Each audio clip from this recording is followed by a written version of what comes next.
You are watching a Healing Element Podcast special. Show your support by subscribing to the Healing Element Podcast YouTube channel. Also, follow us on Instagram at the Healing Element Podcast.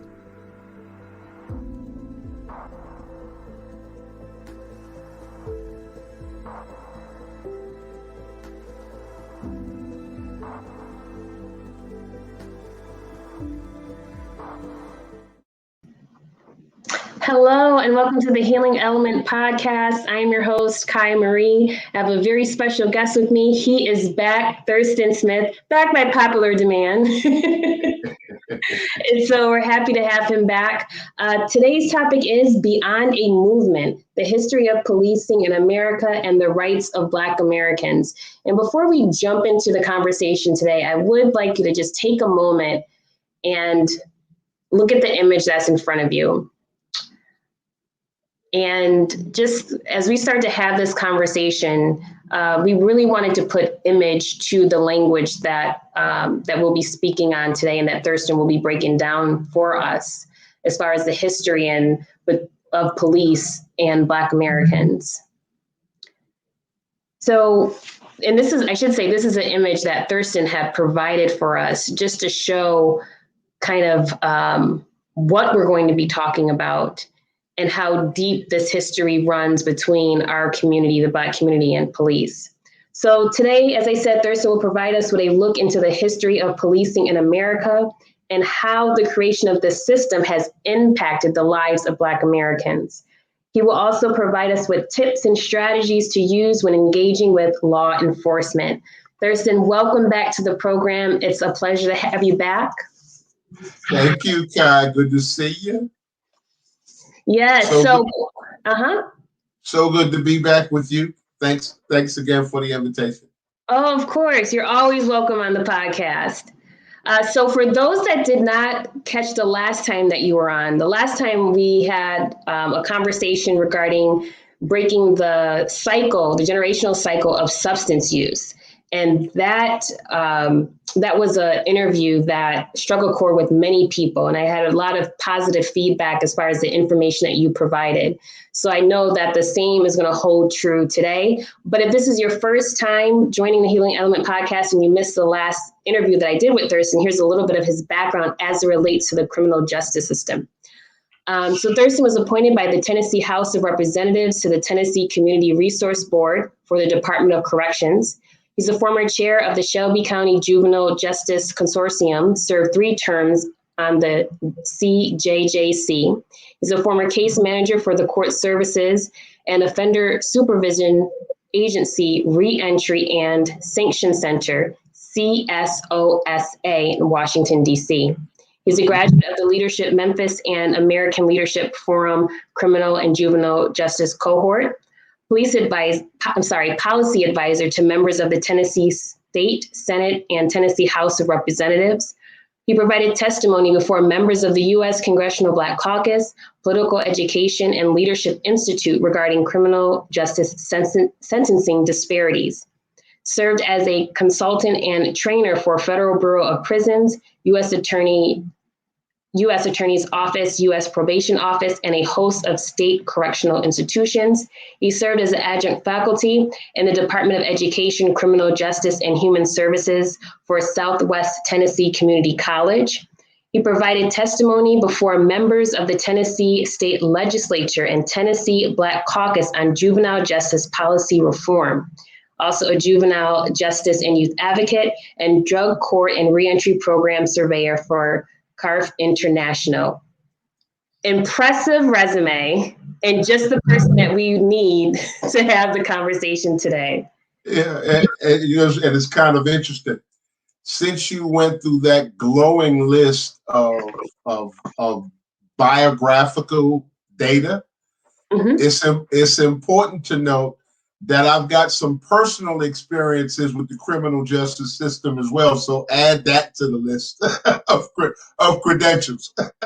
Yeah, and I think that's so important because you're going to be able to provide us with not only the history, but a well-rounded view of the system as it stands today. And that's extremely important. So I'm excited to have the conversation. You and I have discussed this before offline. And as we both kind of thought, this was definitely a conversation that needed to take place for our community, not only knowing the history, but what to do when we have a situation where we are engaging with law enforcement.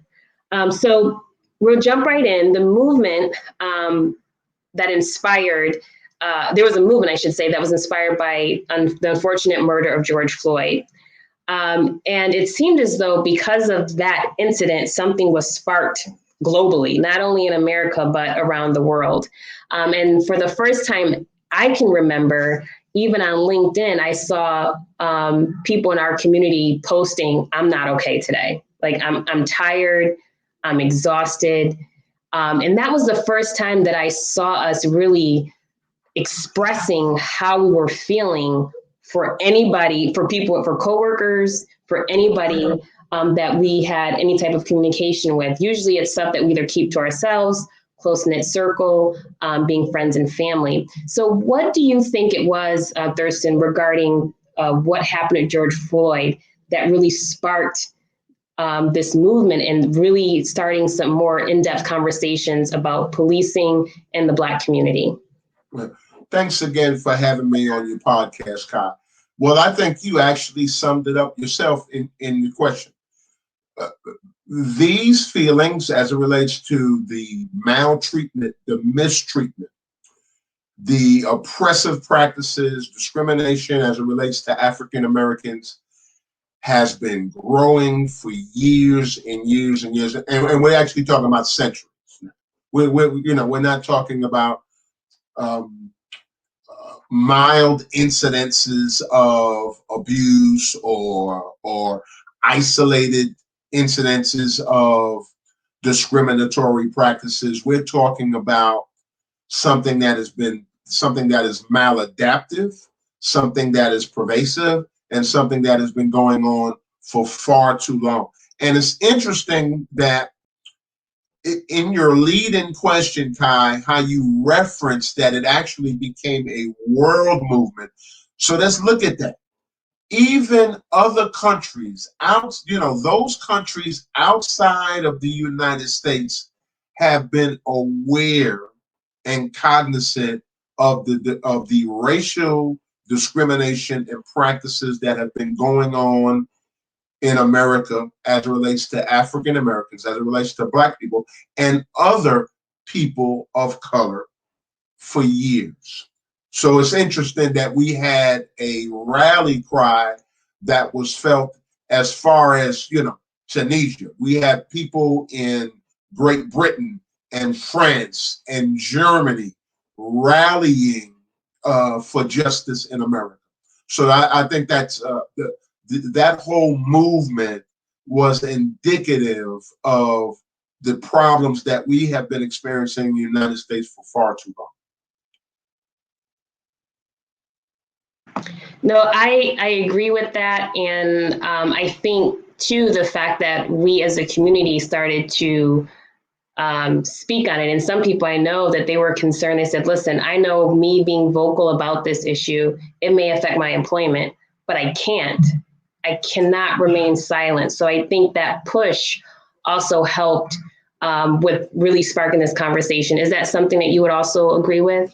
Well, and absolutely. And just like the title of today's podcast, Beyond a Movement, well, it is beyond the movement. And it's very important that in this discussion that you and I are having this afternoon, that we place it in its everything, the framework of our discussion within the proper historical context. So we can go as far back as Reconstruction. We can go as far back as let's take a look at 1865, right nearing the end of the Civil War. We had President Lincoln's Emancipation Proclamation, which was the catalyst for the freedom of 4 million slaves. What we saw immediately after that was the establishment of what was referred to back then, Kai, as the Black Codes. Now, the first two states to enact Black Codes were South Carolina and Mississippi. So let me tell you what these Black Codes were, the framework of these Black Codes. The Black Codes were established to keep African Americans subservient and beholden to either their former slaveholders or either some other white person. I mean, what black person? So some other individual. So let me give you an example of what these slave codes were. One was African Americans black people would be stopped at will, not just by law enforcement officials, but any white person, and asked to produce working papers. And if they did not have working papers, then they were jailed, or they were either coerced, if you will, to go work on a plantation for somebody else. This is precisely why, even despite the Emancipation Proclamation, even despite the emancipation of 4 million slaves during that era, many of those individuals that were given their freedom were still enslaved. Those Black codes later turned into what later became what we understand today in the historical context as Jim Crow laws. But they did the same thing. African Americans during that era were not allowed to hold any other job unless that job was in agriculture. Thus, cotton, sugar, that type of thing. And you have to understand, back during that era,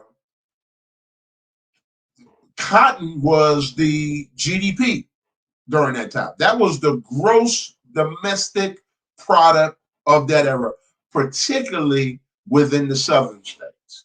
And so these practices, when we talk about the history of policing in America as it relates to African American communities, the practices that we see today in many shape, form, and fashions mimic the practices of yesteryear during that era in the 18th century, so on and so forth. Practices within the 1800s. So when we saw that the movement that was sparked by that incident with George Floyd, what we saw was an expression of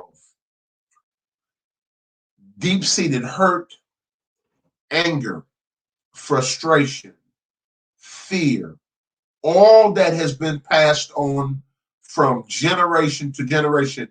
You are well noted in your work, Kai, surrounding generational trauma. Well, African Americans in America are victims of generational trauma.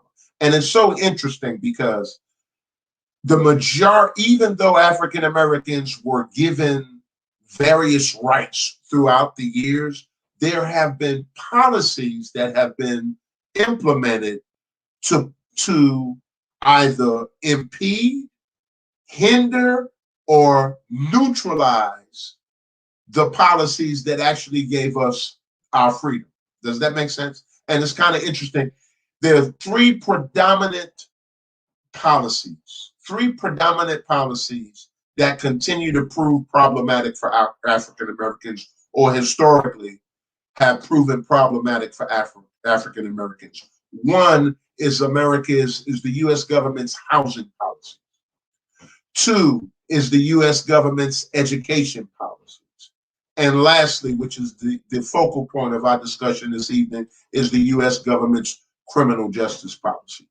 Rarely does the United States government set on a policy trajectory or a policy pathway and does not see that policy to fruition.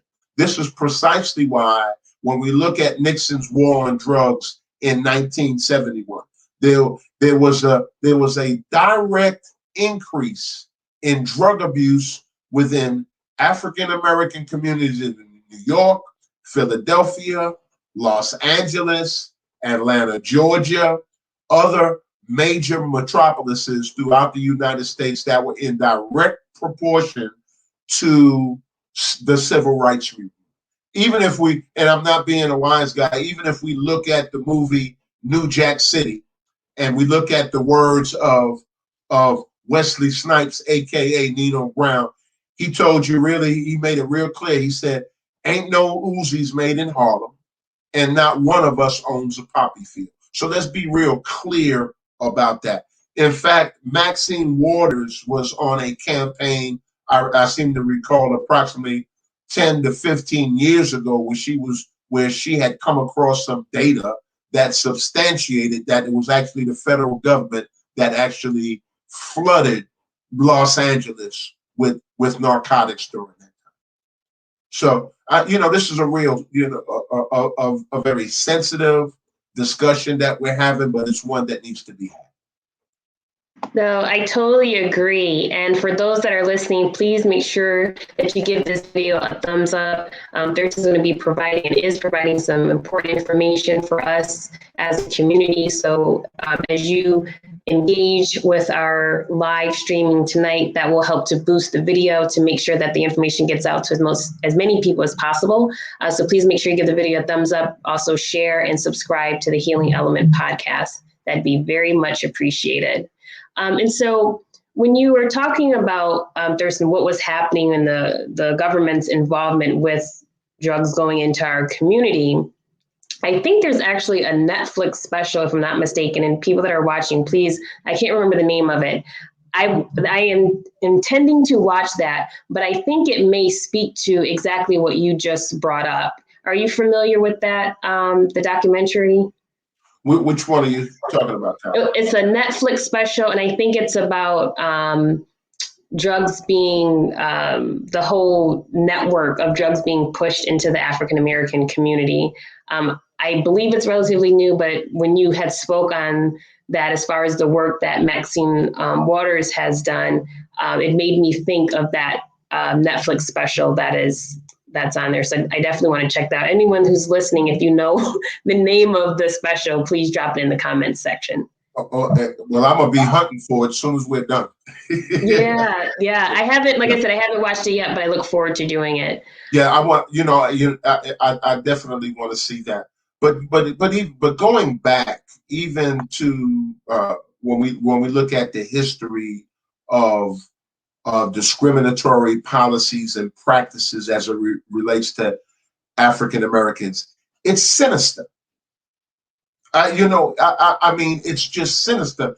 And probably the most painful thing about it is when we try to have meaningful dialogues and discussions, right, with our white brothers and sisters, right?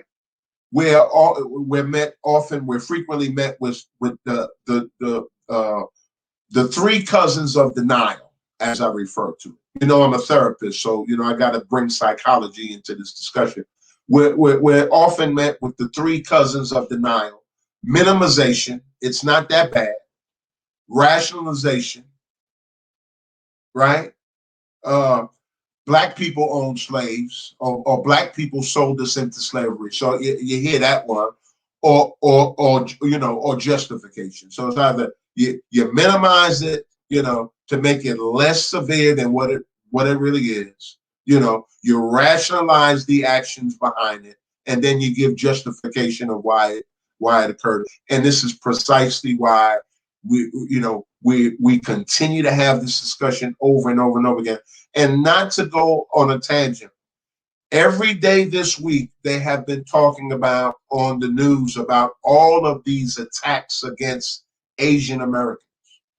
And I mean, it's ridiculous. You just see all of these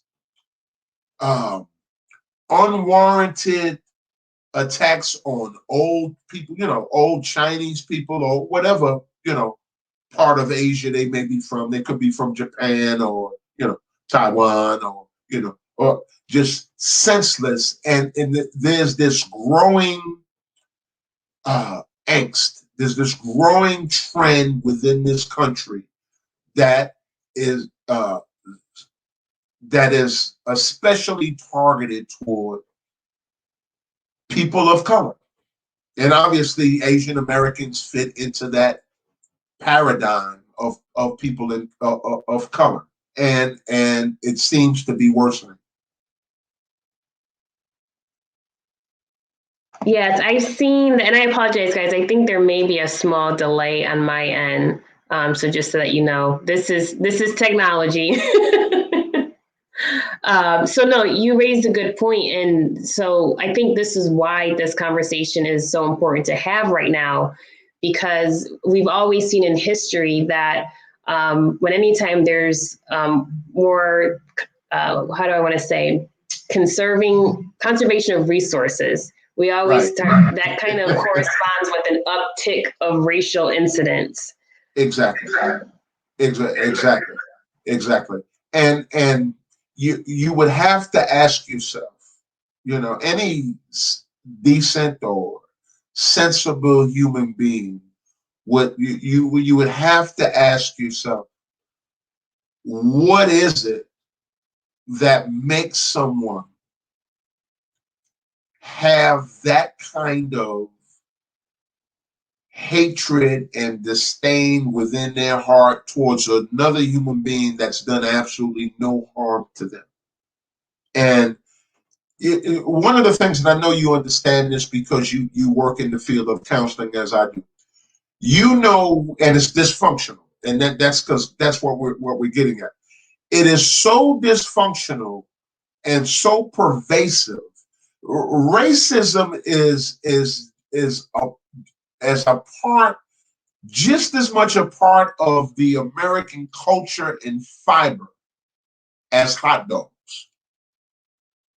Okay, right? And one of the things about when you stay in an abusive relationship, and this will allow us to get into the meat of the discussion that we're going to be having. When you stay within an abusive relationship, the victim begins to self-implode. The victim begins to participate in destructive acts that are self-harming, so thus are self-destructive. And we've seen examples of this time and time again within the Black community. So there's a great deal of psychology that's involved in the history of racism, the history of discrimination, the history of oppression in the United States of America. So let me tell you a brief story. A friend of mine and I were in Brooklyn. My friend found out that we could get some pro-kids for a significant reduced price if we went to Flatbush. So he knew where to go. So we got on the train and we got on the train and went from East New York section of Brooklyn to Flatbush. So got off the train and he knew the location of the store.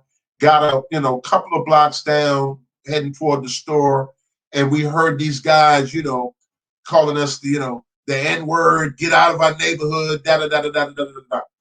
So, and there were lots of them. They started throwing bottles at us, though, that kind of thing. Made it to the store just in time before they closed. It was a bad night. They had some sneakers left, but they didn't have any in our size. He and I had a dilemma, right? The dilemma was, how are we going to get back to the train station? Any other direction that we went would have placed us deeper into their community. So the only logical alternative that we had was to head back in the same direction, but to walk on the opposite side of the street. Well, lo and behold, they saw us. They got in cars, they got on top of cars, they got on foot, probably about 25, 30 of them. And we had a bad night. The next thing I knew is that I was being held down on the ground with a 38 caliber gun to my head by a plainclothes white police officer. Now you got to understand, didn't I tell you that my father was a New York City law enforcement officer?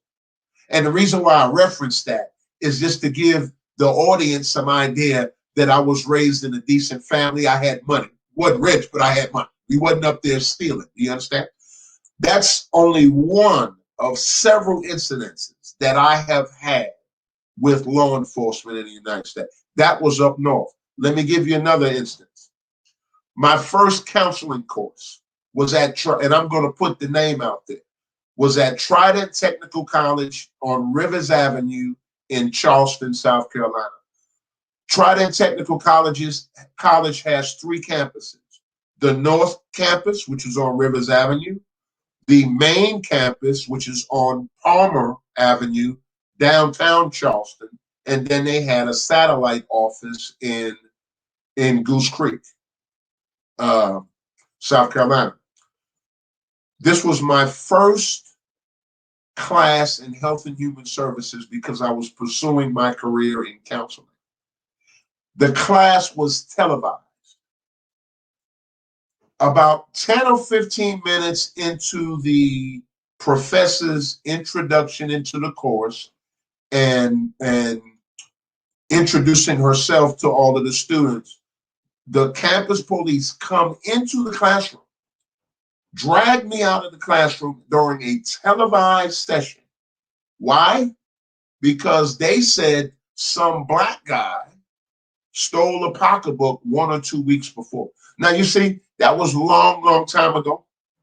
I didn't have the political savvy nor wherewithal, and you know, I wasn't as mature, is what I'm trying to say, back then as I am now.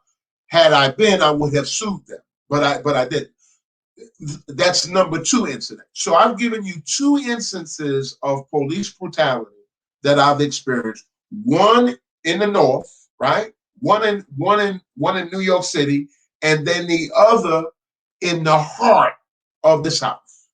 There are 5 states that are classified as the Deep South: South Carolina, Georgia, Alabama, Mississippi, and Louisiana. Just so everybody knows. Tennessee may be in the South, but it's not classified as the Deep South. And we have to remember that the first shots of the Civil War began in South Carolina. So that's part of the history. But when African Americans, when we look at the incident with George Floyd, and we saw the response by many people, and now we had some white Americans, right? Let's be real clear, that were just as angry or displayed a level of anger that was appreciative for us. But then we also know there was a response by a large segment of white America with this attitude: here they go again. What they complaining about? You know, that kind of denial. It's like, how do you navigate through that? Over aggressive police practices within major cities within the United States. These are the culprits. We went through the Ahmaud. It was one incident after the other during the past. I mean, one incident after the other. In fact, there's been so much police brutality as it relates to Black people in America, to where by and large, Kai, Black people have become somewhat desensitized to it. It's like normal to us. It's going on so much. And to be quite frank with you, it has gone on so frequent that many people are numb to it. But then when we see the response, or when we saw the response following the George Floyd incident, many people want to slip into denials like, well, where did this come from? Why are they so angry? You know, these types of real ridiculous responses. But you know, we have a society that is in denial about race, and that, that's something that we need to hone in on, something that we need to discuss more intelligently, and something that we need to bring to the forefront, rather, and not buy into this thing. Well, why are you talking about it? It's not important, or the more you talk about it, the more problems. That sounds like alcoholism. Just like the individual that you have in the family that suffers from alcoholism or drug addiction. You don't let anybody know about it. Just pretend that it doesn't exist. Maybe it'll go away. You know the story.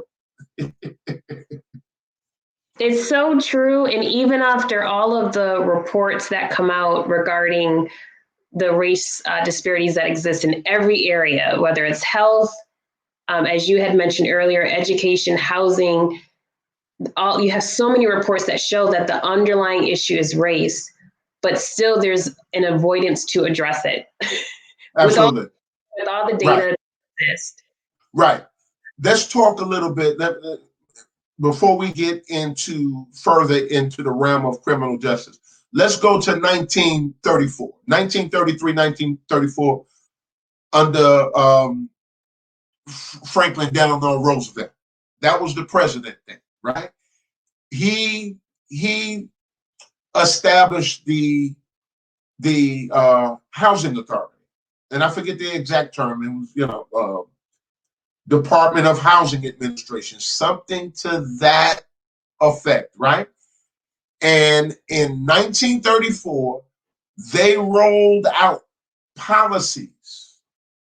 They rolled out guidelines to the banking industry where they actually used color codes, maps, a geographical framework that allowed them to finance mortgages, finance housing projects. And when I say projects, not buildings, but, to erect homes is what I'm speaking of. Within white neighborhoods,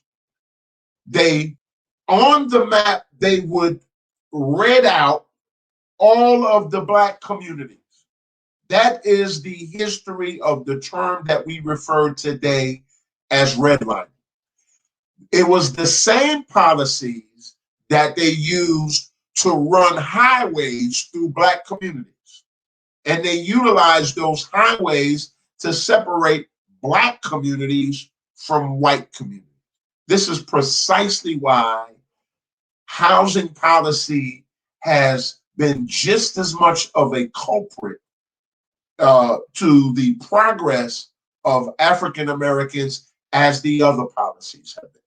This is why when we began this discussion, why I talked about three predominant policy areas: housing, education, and criminal justice. And obviously, criminal justice seals the deal because it is the most destructive set of policies that the United States government has enacted that disproportionately affects African Americans. Let's take a look at the 13th Amendment. So let's go back to 1865, 1866, 13th Amendment ratified. So let me tell you what the clause states.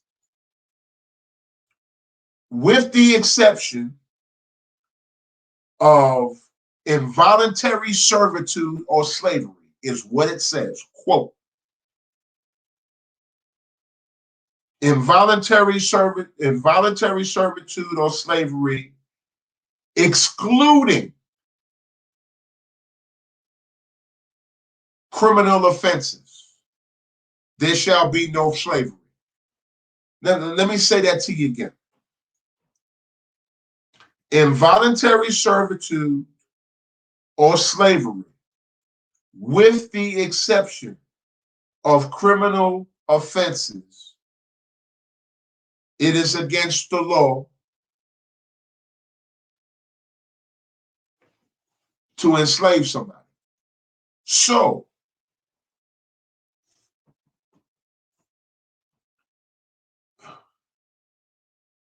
I cannot tell you how many African Americans were arrested. See, if we go back to the black codes, if black people during that era if they didn't acquiesce to what white folks wanted them to do, they put them in jail. And guess what they did in jail? Guess what the major prison industries were in Southern prisons? Texas, Tennessee, South Carolina, Mississippi, Alabama, Louisiana, agriculture. All about economics. So when black folks talk about reparations, oh, we are way overdue. Way overdue. Everywhere we turn, even after the Emancipation Proclamation, we will still beholden to them, still the major economic driving force for America, and definitely in the South, through criminal justice policies. So you're free on paper, but you're not free. And here's the other thing. Even after the federal government made their various revisions or amendments to not just the 13th Amendment, but also the 14th and 15th Amendment, the federal government wasn't coming to the South, making people in the South do right by black people. I mean, do you understand what I'm saying? You understand? So by and large, black people did what white folks told them to do. That's the history of that's our history in America. Thank you so much for breaking that down. You all who are listening, I think it's so important that we go back in history to understand, to really have an understanding as to how we arrived to the point where we are right now. So if you are enjoying the dialogue tonight, please make sure you hit the like button and also share this in your networks, because we will be getting into strategies that we should use as a community when we are engaging with law enforcement. There is one thing I wanted to mention, Thurston, and you had spoke about it, as far as us becoming numb to what we're seeing, because we're seeing unfortunately, the death of so many of our members of our community at the hands of police officers, and right. This feeling of being numb to seeing it and the danger of that. And I wanted to share, you shared one of your stories, a few stories of your encounters, and I wanted to share one with you, and then talk about, to talk a little bit more about that mental and emotional, that trauma that can occur out of this. So this happened a few years ago. This is when I was living in Connecticut, and I worked in New York City. Actually, me and my fiance and I, we both worked in New York City, lived in Connecticut. So we would take the train in to New York City every day. So we got off the train. It was the evening, it was winter. So it was probably close to 8 o'clock, dark already, because it was in the winter months. So we went to our car that was parked in the station, in a train station, outside, an outside train station. So we went to the car did not start, right? So Dwayne, my fiance, he gets out the car, pops the hood to see what's going on. And it seems as though it could be a battery issue, right? So I'm in the car. And during that time, as most times, there was a lot of incidents being shared on social media as far as with police in our community. So he was outside. I said, well, I'll get out and help. Now, mind you, I know absolutely nothing about cars. So I was not getting out to help anything because I had no idea what I was looking for. So I got out to help. And so I was like, what can I do? He's like, well, just at least use your phone to shine the light down into the underneath the hood, so that way he can get a better idea of what he had to do to fix the problem. So while we were there, a cop drove up.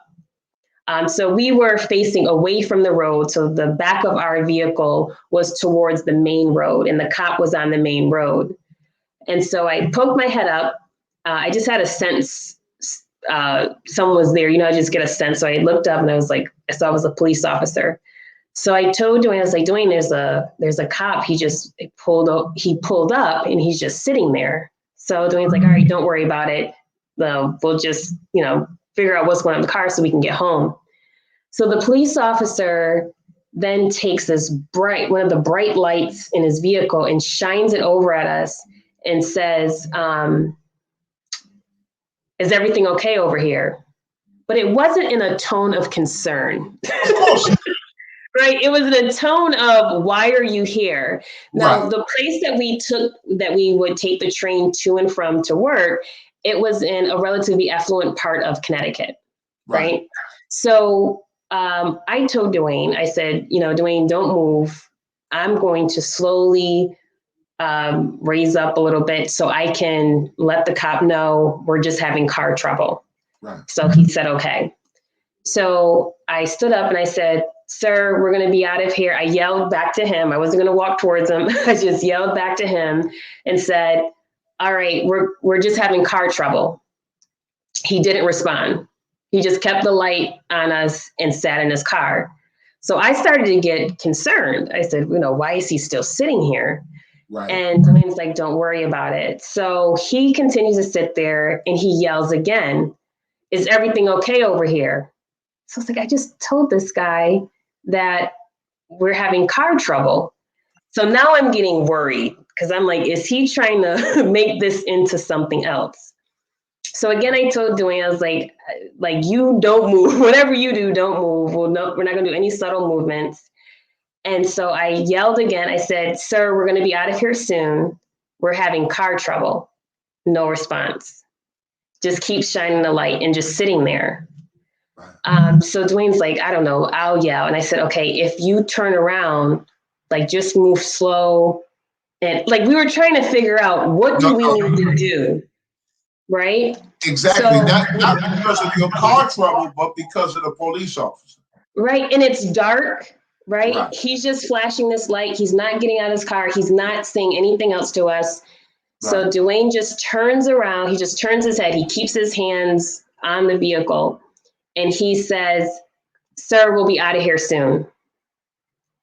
The cop still is just sitting there. So I was like, Dwayne, is he calling for backup? I don't understand why he's still here. Right. So we were done. So Dwayne fixed what he had to do in the car. Thurston, I was terrified to move to go back into the car. So we stayed there under the hood until the cop drove away. Then we got in the car. By then I was rattled. Right. Because I've seen so many images of things going really wrong. So I wanted, and after that, really quick, and I'm wrapping up because I really want to get your perspective on this. After that happened, because of so many other incidents I've had and then that recent one compared to also what I was seeing played out on social media, anytime a cop car would come behind me, I would freeze. Now, it's not safe to do that while driving. So I wanted to know if you could talk a little bit about that health part of it. I sure can. And I want the audience to hear this. And I want your white audience to hear this. Because we have two different sets of experiences in America. And we need to make that really clear. By and large, right? And we're not going to get, I'm not going to be dissuaded by we got good cops. I'm not going to get into that discussion, right? By and large, police officers have an adversarial relationship with Black folks. They have historically, they have ever since Reconstruction, all the way up to the 21st century. So let's be really clear about that. This is precisely why I'm working and supporting several initiatives in the community of Memphis, Tennessee, that directly calls for having police officers assigned to the Black community from the Black community. So you have to look at this. Here's the psychology. Number one, people bring who they are into every relationship. We take everywhere I go, there I am, right? You understand? Everywhere I go, there I am. So whoever you are, you take who you are into your work, into your play, into all your relationships. So if you're a racist, that's going to come out. That's who you are. And that horrible incident that you experienced is commonplace for many of us as relates to our encounters with police. And when we say police, we're really talking about white police officers. That's my experience. Law-abiding citizen. And we're always in the position with them where we have to explain ourselves. And I'm a little tired of that, right? Isn't that indicative? Doesn't that mimic the same examples that I gave you when we discussed the black codes? This is why policing back then, policing now mimics policing back then. So secondly, we need to have police officers in our communities that represent our communities. We don't need white police officers policing black neighborhoods. Or at least we don't need white police officers policing black neighborhoods who do not have a relationship with those communities. It's kind of interesting. My father was a law enforcement officer. His friends would come by, stop by, that kind of thing. But I would go into other neighborhoods, affluent neighborhoods, and I was in a generally middle class section of Brooklyn, although 2 blocks down was the ghetto, right?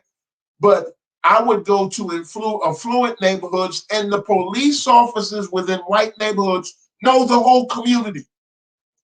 They have relationships with everybody in the community. They have a relationship with the drugstore owner. They have a relationship with the liquor store owner. They have a relationship with the pastor. They have a relationship with the shoe repair guy. They have a relationship with the automotive shop down the street on Main Street. Do you understand? Not in the black community. Our communities are disjointed, and they are disjointed not because black people are animals, not because black people don't have any vision or don't want to do any better. We have those problems in our communities because of policies that were put in place that prevent us from moving forward. That bottom line. That's why the African American community is in the condition that it's in now. So we don't need any more over aggressive policing in the black community. We can't walk, we can't jog, we can't sit, you can't even be a black bird watcher in Central Park. Now I want you to understand the historical pedigree of this discussion I'm having with you. Here there is a white woman in Central Park with a dog that calls the police on a black man, tells all of these lies. Now, how does she know that she could get away with that? She intuitively knew that she could call the police, say it's a black guy, and have the police respond. White folks know that. They know how to push that card. And they've been doing it for years. They've been doing it for years as it relates to us. And it continued, these practices continue to put us in an adversarial role with white Americans. We don't want to be in an adversarial position with white folks. I don't, and I don't believe you do. But those practices that we continue to experience in America time and time and time again continues to do that. You cannot be friends with people that you know despise you. You cannot be friends or have a loving relationship with a group of people that continue to show disdain toward your humanity. That's the reality of living in America. And the criminal justice system needs to be entirely overhauled.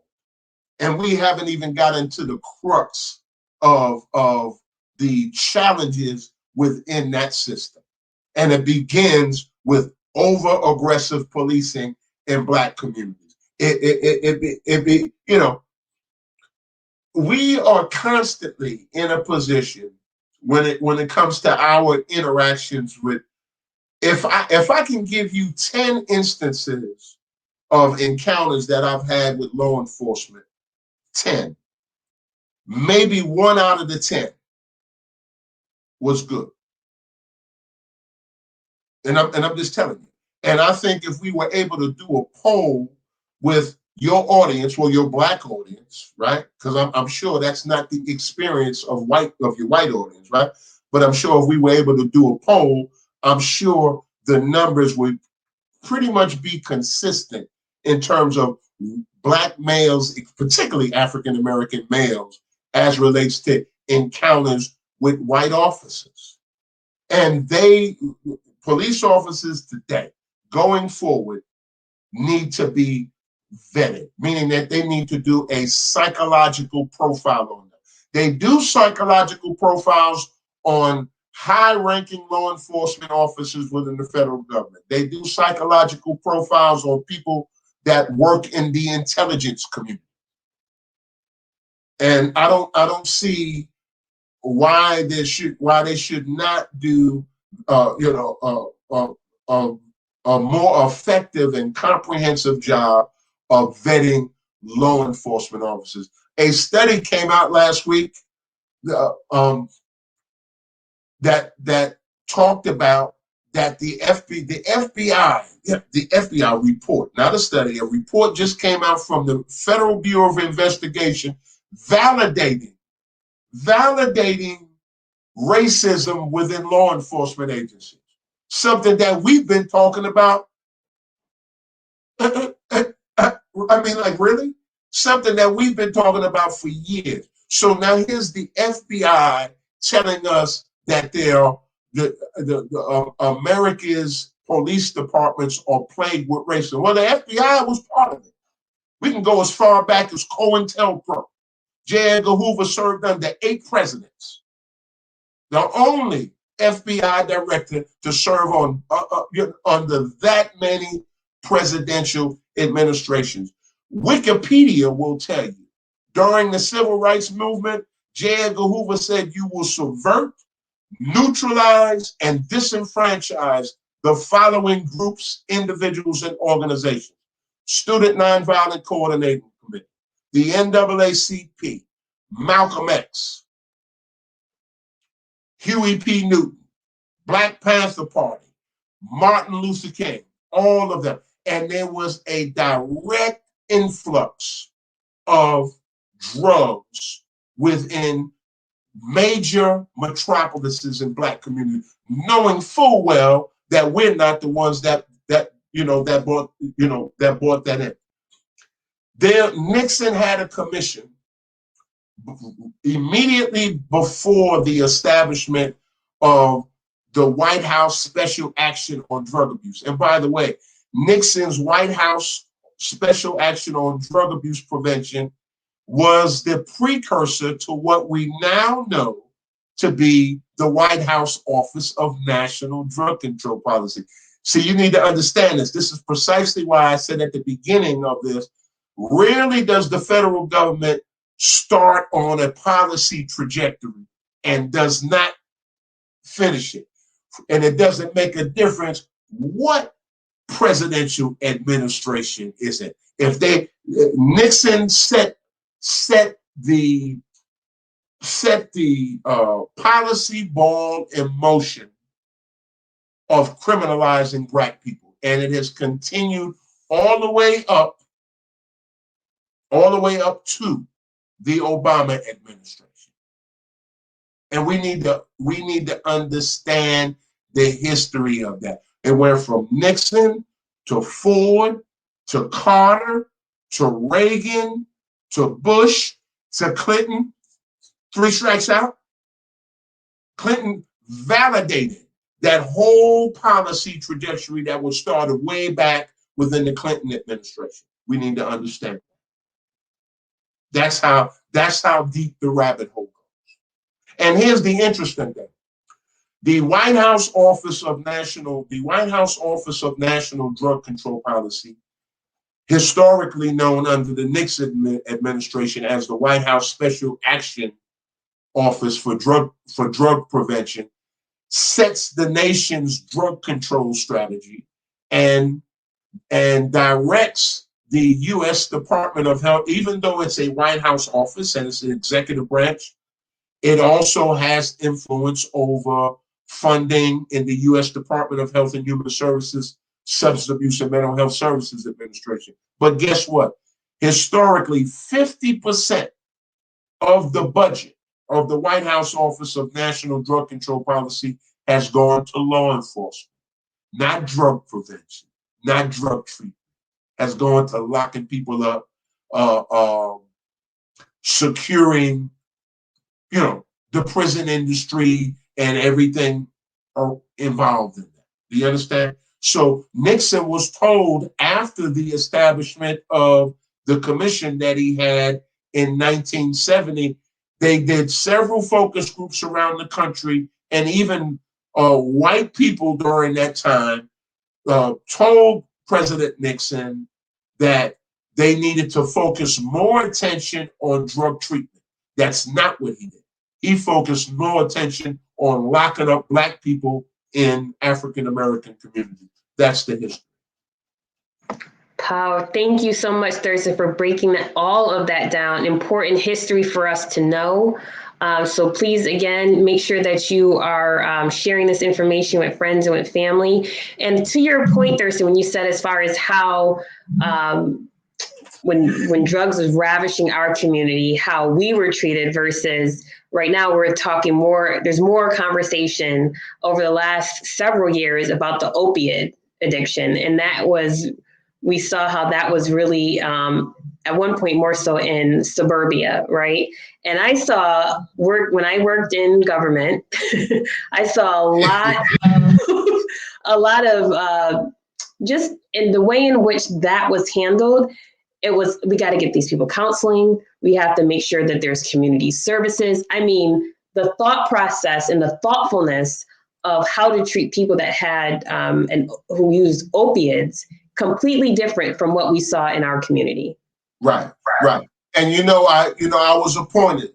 I served on the Shelby County Opioid Task Force, and let me tell you, I took some hits, but I took some hits from people in the Black community who number one, really didn't know my background.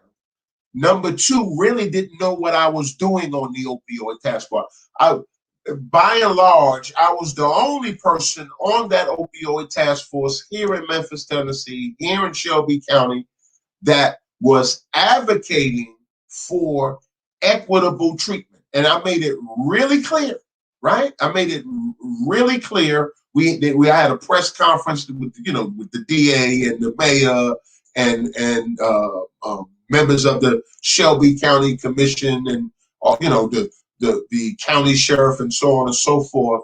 That when number one, a drug is a drug is a drug. You understand that, kind, because you work in the same field that I do.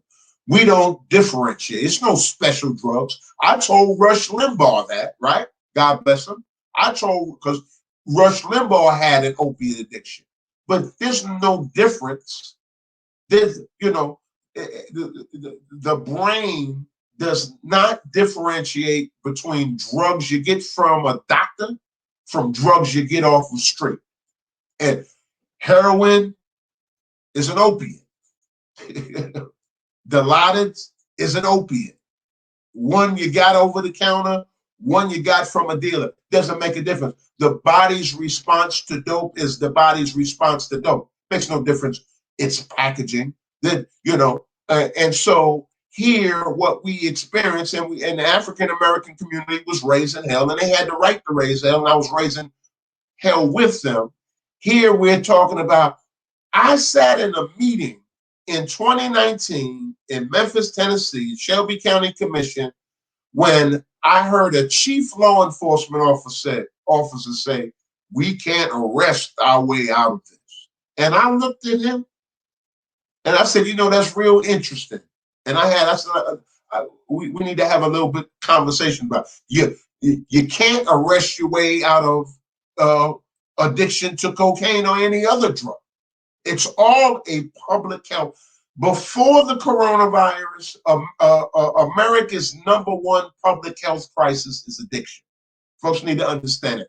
Costing us somewhere in the ballpark of $450 billion a year in criminal justice costs, loss of work productivity, and loss of income fed into the general economy.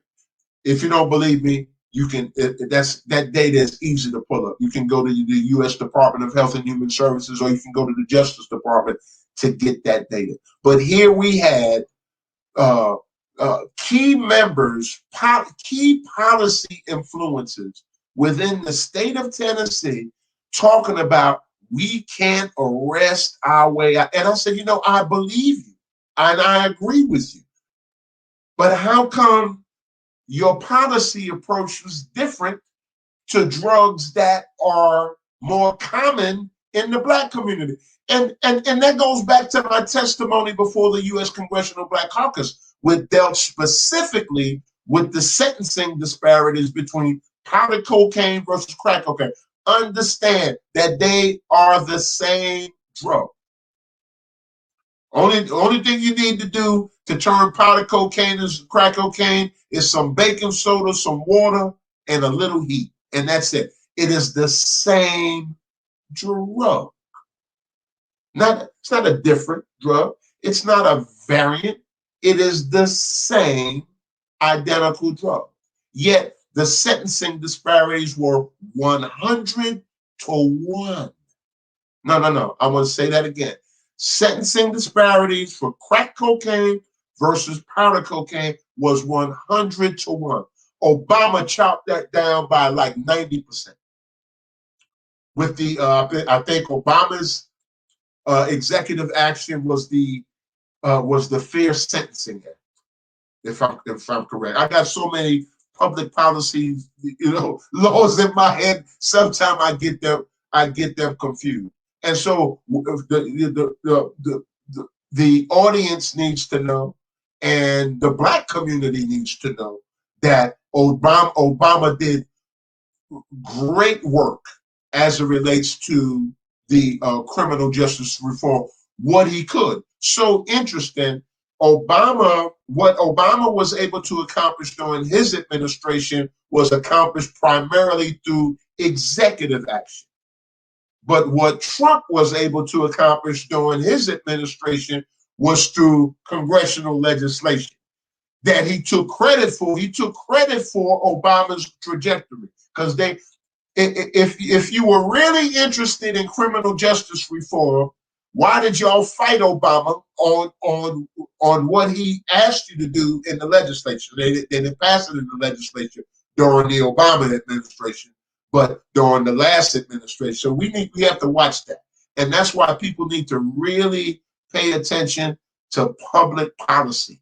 Forget about what you think about politics. Watch the policy. Watch who's passing what legislation, and understand what's behind that legislation.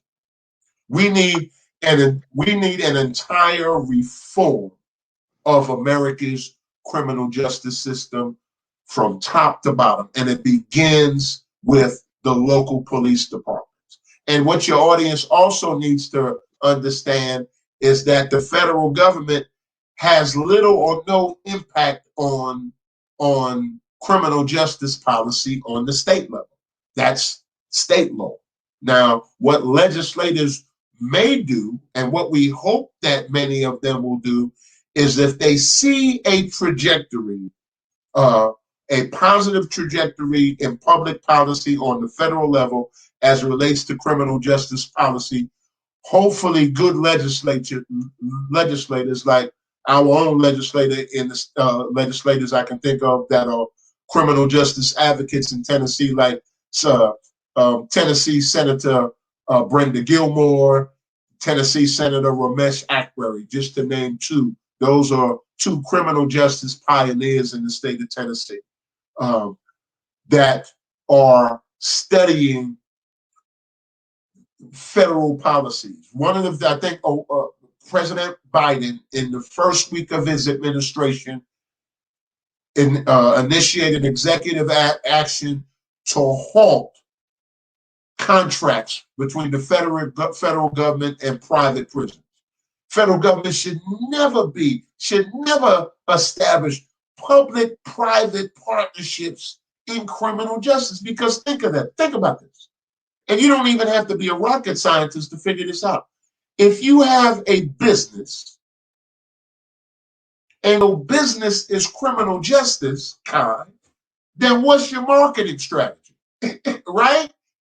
So if your business is criminal justice and you are the director or owner or stakeholder in a private prison, your marketing strategy is to keep that private prison full, right? How do you do that? That's your marketing strategy.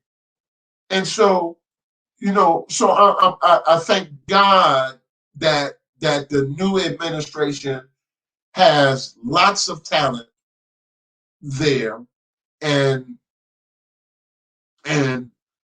they know that the private prison industry has been nothing but an extension of an already existing racist system to keep Black people locked up.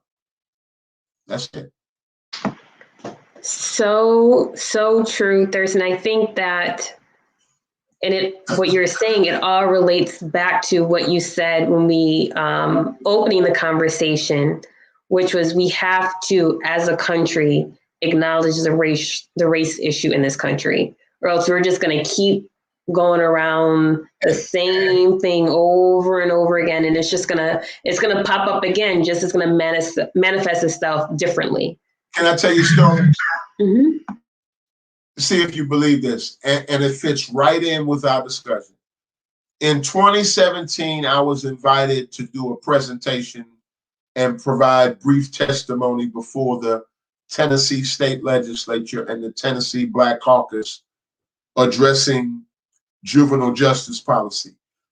I initiated the delegation, I coordinated the delegation, and I led the delegation from Memphis, Tennessee to Nashville, which is approximately a 3 hour and 15-minute drive from where I am now to the Tennessee State Capitol. Upon arriving there, we had a meeting with the Lieutenant Governor. Now, I'm the delegation leader, so I have to share this, which is kind of funny. The Lieutenant Governor deferred all of his body language, all of his comments to my white colleague that was in the group. I'll never forget that. Do you understand what I'm trying to tell you?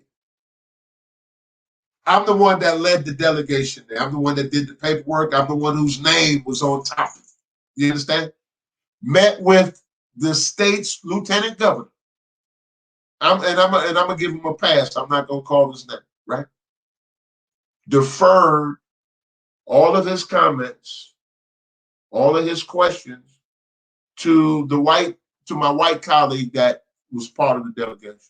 Never forgot that. Dealing with juvenile justice policy. So this is the reason why I'm sharing this with you. And obviously, there's some irony there, but I'm sharing this with you is that I want your white viewers to understand that this is what Black people have to deal with everywhere we go. So here,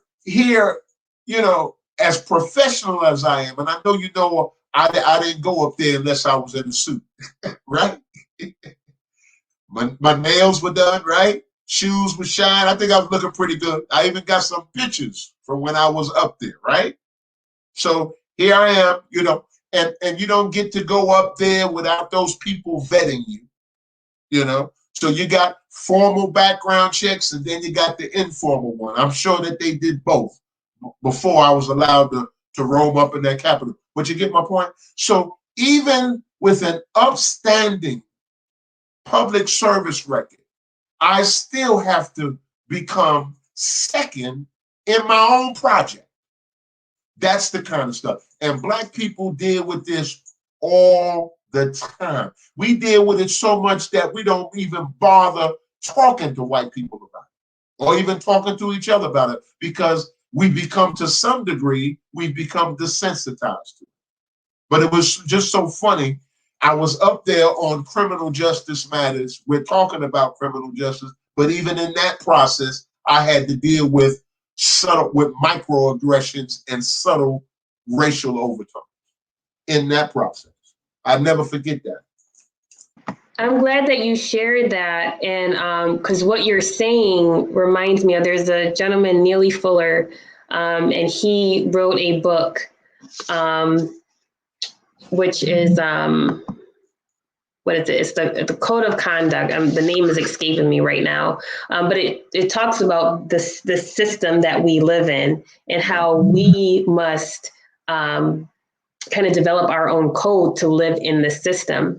And I'm going to use this to kind of go into our conversation about how we as a community need to, when we are engaged with police officers, how we must present ourselves. And I understand, what we've talked about as far as what the law enforcement has to do, but it still goes back to that same conversation as Thurston first said. We have to deal with that issue of racism in addition to everything else that you've laid out as far as that reform that has to take place. So those that are listening, and hopefully you paid close attention to everything that Thurston has said, but especially this part, because this is information that you also want to pass on to your children. The historical part, of course, but also encounters with police officers. And I bring up Neely Fuller because he always says, because of the system that we're in, there's a way that we have to conduct ourselves. That's just what it is, right? Because you don't know what police officer you may encounter that day. So I wanted to know, you did this great presentation as far for juvenile justice. And one day I know I put you on the spot now. I'd love for you to present on that one as well. But you provided some great strategies. So I wanted to go through a few of those strategies, if you can kind of go a little bit more in depth. And if you are listening to this, you may want to grab a pen, paper, just to make note of what Thurston is providing with us. As you can tell, he has a wealth of information about this topic. So the first is strategies for police encounters, and these are tips for drivers. Well, wow. Pull over, number one, pull over into a well-lit area, if you're able to do that. And the reality of it is,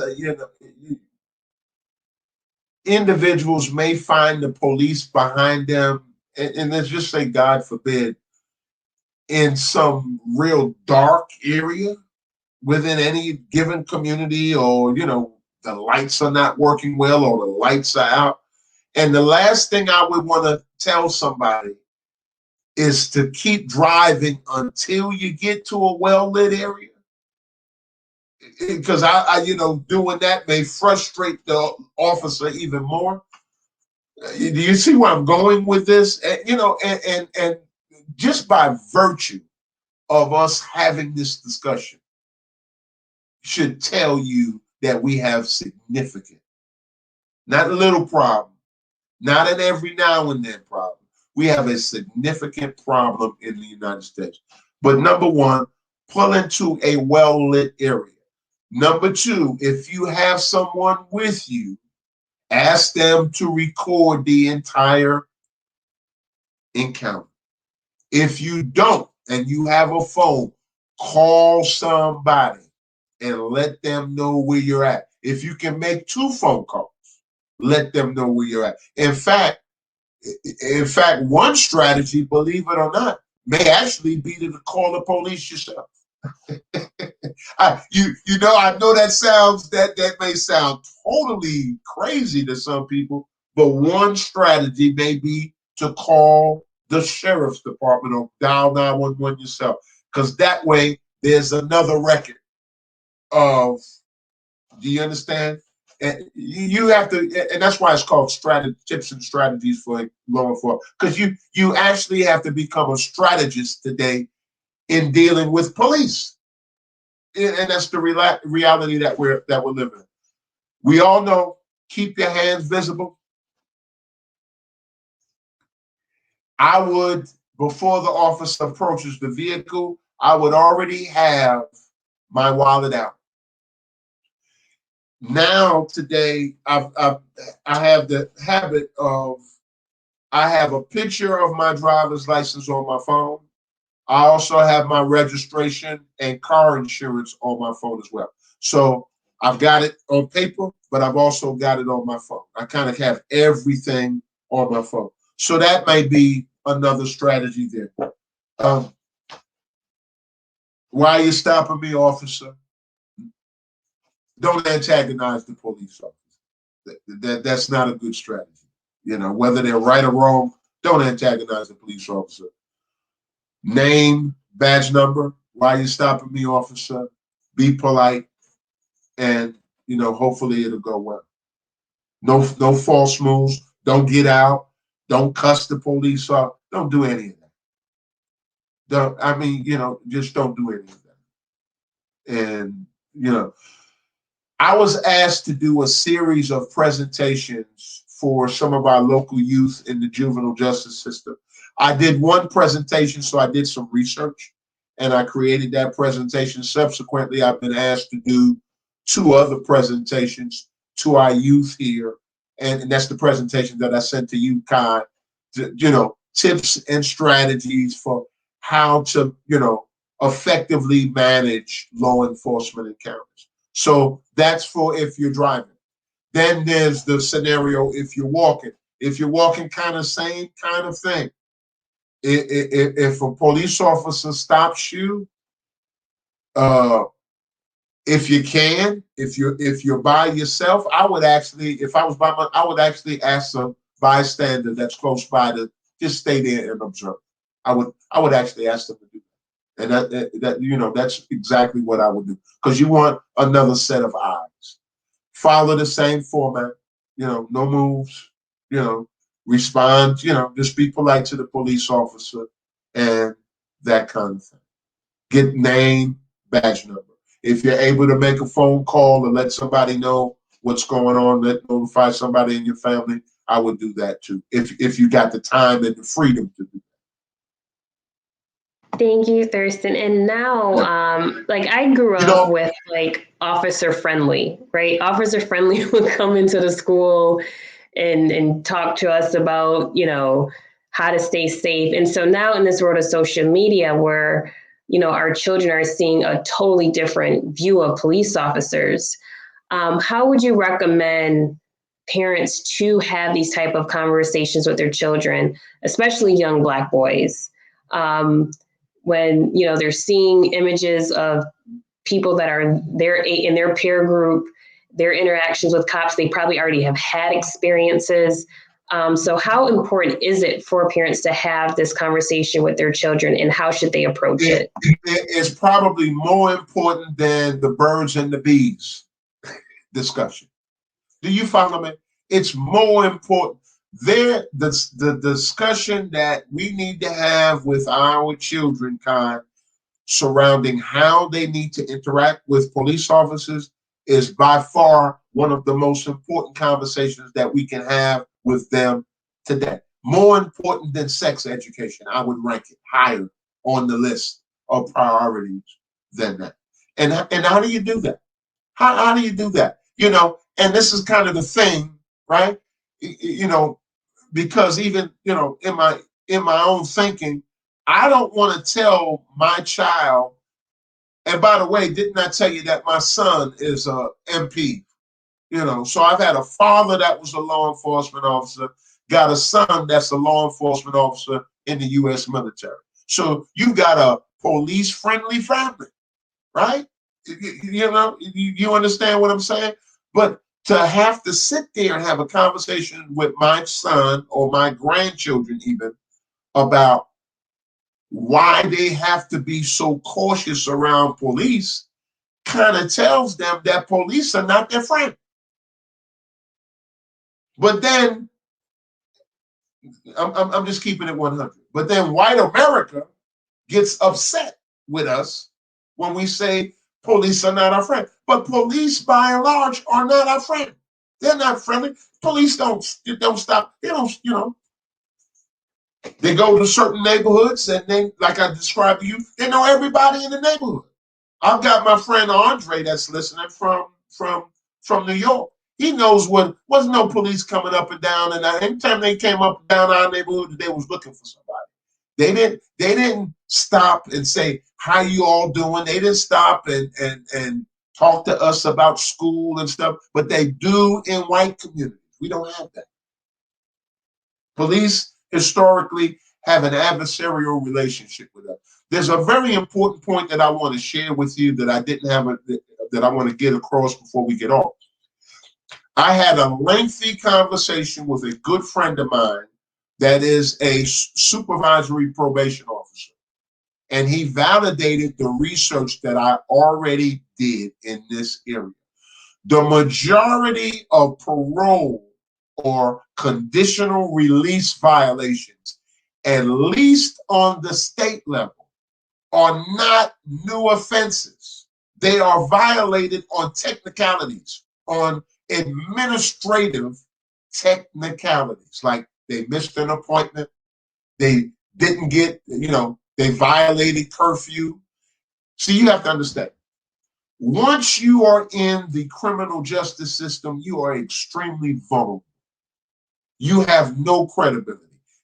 What that means is anybody in that system can say you did anything and it sticks, right? Because you're the criminal. Do you see the point? If your probation officer doesn't like you, he will violate you back to prison. Even our child support system needs revamping. That is just a powder keg for undermining families. Here, you have judges that will imprison an individual for failure to pay child support. Lock him up. Now, if he's working, you lock him up, he lost the job that he had. Meanwhile, while he's locked up, the arrears are still increasing. Then what do? To add insult to injury, you take away his driver's license. But then you're going to turn around and tell him that he needs to work or he's going to go back to jail. That kind of stuff.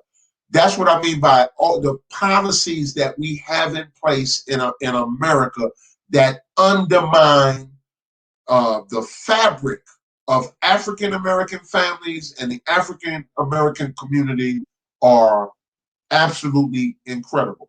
Even my work in the juvenile justice system. I served 3 terms on the local juvenile justice system. There was a period there where they took the children out of these orange jumpsuits. Now, here's the thing. Why do you have 14, 15, 16, 17-year-old juveniles who are not criminals by the law? They are delinquent. That's the law. They're not criminals, right? You don't get that designation until you're an adult, right? Why do you have them in bright orange jumpsuits? The psychology of that. I cannot tell you how impactful it was for me as a visitor to go see them and talk with them and see them in the orange jumpsuit. So for a period, they took them out of them and let them wear jeans or their regular clothes. And then somebody put them back in jumpsuits, not orange, now they're in green jumpsuits. And if you go there, now you don't have to be a rocket scientist or even an expert in criminal justice to figure out that what they're really doing is preparing them for adult prison. And it's so painful. Let me give you one more example. In those systems, like if you're in the practices within the juvenile justice system are almost identical to adult penal institutions. For example, in the adult penal institution, if you want to go to, not all of them, but some of them, if you want to go to art class, or you want to go to therapy, or you want to go to counseling, you have to earn that. Now, I want you to think about that. You shouldn't have to earn or earn points in order to be allowed to participate in certain activities that are where those activities are really part of basic human living. And so those practices also exist in some of our juvenile justice systems, where they have to earn points. It's a privilege to be able to go to, art class or physical education. Do you understand my point? And we understand that from human growth and development, a child's brain is still developing well up to 21, 22 years of age, but definitely it doesn't stop at 16. The state of New York under Governor Cuomo just recently, just a couple of years ago, passed legislation that changed the responsibility age for criminal offenses from 16 to 18. They had 16-year-olds in Rikers Island, our nation's largest detention center, which is a prison. And here's the other thing. Approximately between 50 to 70% of everybody that's locked up in Rikers Island, that's probably the same for every other municipal jail in the country. Approximately 50 to 70% of everybody that's in there is in there because they don't have money to pay bail. So we need to eliminate the cash bail system. And it's totally contrary to the Constitution. So Constitution says that you are infers, rather, it doesn't say, it infers per the due process laws of the 13th, 14th, and 15th Amendment that you are innocent until proven guilty. Well, cash bail is really inferring the exact opposite. You are guilty, you must prove yourself innocent.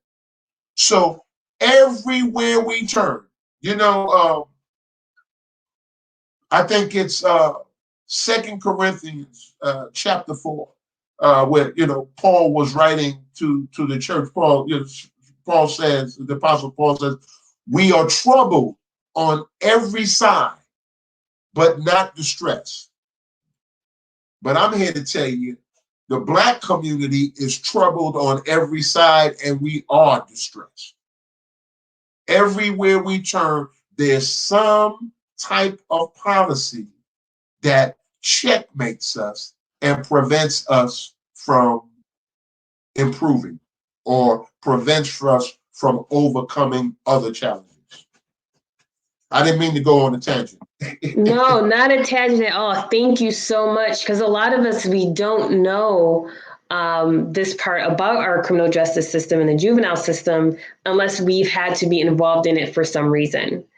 So I think it's important for us to know how the cards are really stacked for our failure, and that we have to, just as you outlined those strategies, we have to develop strategies as a community as to how we're going to respond and show up in our community, in our family, in society, in order to overcome these hurdles, and how we have to work together in order to do that. So thank you for laying all that out. Right. And so my broader point before you close up, wrap up this great interview, Kai, thank you for the opportunity, is that the data has it that the majority of people that are labeled as reoffenders and are returned back to the criminal justice system, it's not because of recidivism. It's because of administrative violations. Now, if you got a job and they stayed out too late, or the probation officer said that you didn't make your appointment, but you didn't receive it, but you don't have anybody to reconcile that with, because the probation officer's got a lot of power. If he or she says you didn't make it, you didn't make it. You just SOL. You understand what I'm saying? So we need to understand that. So everywhere we turn, we have these types of challenges. The biggest thing that disturbs me about this all is all of these policies and practices that undermine the health of the Black community continues to perpetuate in the public and the media that Black people are animals, that Black people don't know how to be responsible, or the other lie, Black people are lazy. How you gonna call people that have worked for you for free for over 400 years lazy? You understand? That kind of stuff. Yeah. Don't get me started. No, we're gonna have to have you back for that one. Exactly. No, thank you so much, Thurston, for this information. Again, if you have enjoyed the dialogue tonight, or the presentation, I should say, that Thurston gave us, which is awesome, please make sure you give this video a thumbs up, share, and subscribe to the Healing Element Podcast YouTube channel. If you are watching via Facebook, please also share this video and also give it a thumbs up.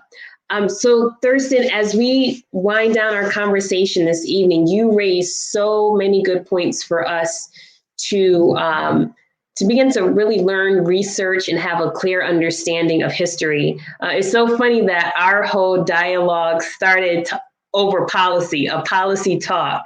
Right. So I think that's funny that that all the conversations that we have surrounded that, and what we need to do as a community to address these issues that we're experiencing, which, as we know, are all connected to race. So as we wind down the interview this evening, are there any resources that you would recommend for members of our community to go to just to get some more information about knowing their rights, that we can provide to them? If you could share that. And also, you have a speaking engagement coming up, so I want to make sure that you do plug that in as well. Right. Well, you know what? Thank you so much. So here's three things. These are three awesome books that I recommend for your audience.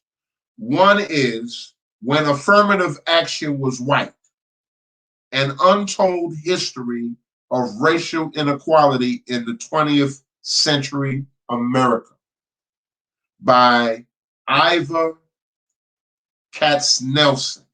I'll repeat that. When Affirmative Action Was White: An Untold History of Racial Inequality in 20th Century America, by Ivor Katz-Nelson with a K. The second one is The Color of Money: Black Banks and the Racial Wealth Gap, by Mercer. I can't even read my own writing. By Mercer Baradar.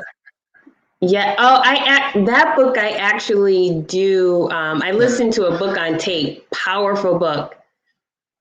Yeah, by Mercer Baradavin.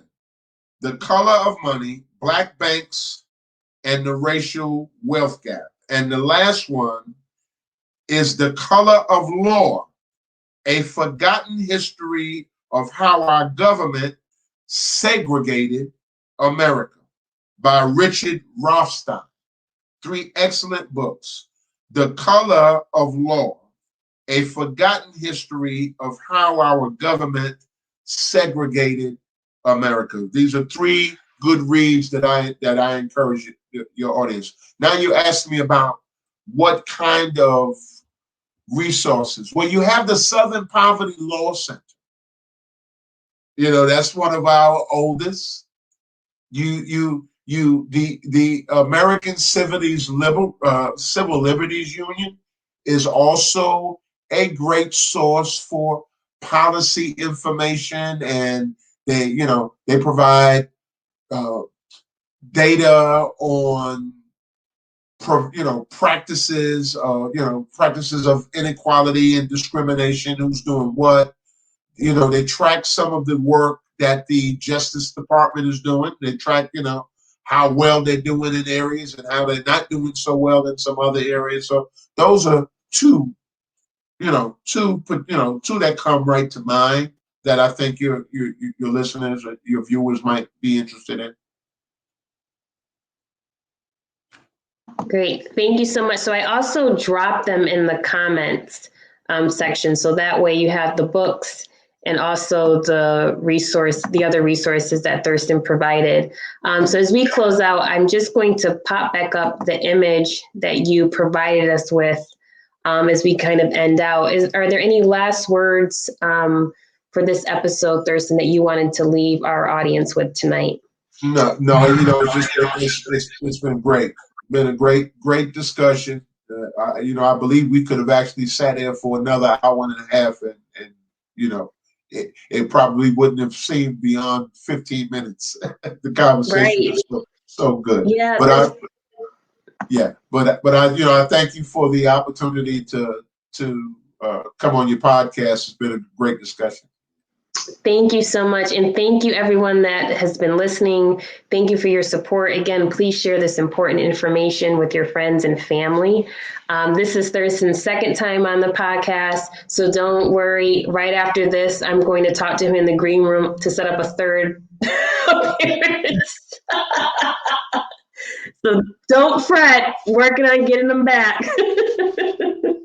But hopefully the information provided was helpful. If you would like to learn more about the services that I offer, learn more about the podcast, please visit my website, kaimarie.com, and also follow me on social media, on Instagram at The Healing Element Podcast, also on Instagram, KaiMarie_LLC, and also, of course, Facebook, Kai Marie. So thank you all for joining us tonight. Join me again all weekend. This weekend is Return of the King, so I will be on live. We have some fabulous guests on for that topic. We're going to be talking about this gender war going on in the Black community, and we'll also be talking, that'll be on Saturday, and then on Sunday, we'll be talking about investments, how you can set, this is all about Black men this weekend. We're talking about investments, how Black men can set up their retirement, the importance of life insurance, and how to set all that up. So make sure you stay tuned. That's this weekend at 6 p.m. Eastern Standard Time, live on Facebook and YouTube. Again, Thurston, thank you so much for joining me this evening. And I hope everyone has a great night, and we will see you again soon. Bye-bye. Thanks for having me. Bye, Kai. Take care.